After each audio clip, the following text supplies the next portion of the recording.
الحبايب يا حبيبة أمي هتنشرهم وعلى قلبها زي العسل.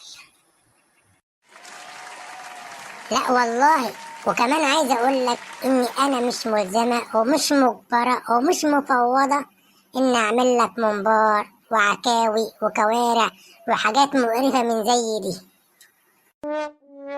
بقول لك إيه يا فتحية، أنا زهقت، أنا هنزل أقعد على القهوة شوية. انزل على القهوة، يبقى هتجيب عيش فينو وأنت جاي معاك. ماشي يا فتحية، هجيب معايا فينو ب5 جنيه بس، مش هجيب ب10 جنيه. لا، ب10 جنيه يا أنس، وهتيجي بدري قبل الساعة 11 عشان نتفرج أنا وأنت على فيلم سوا. وفيلم إيه إن شاء الله؟ وأنا ما قلتلكش يا أنس إن جاي النهاردة فيلم في السهرة، الشقة من حق الزوجة؟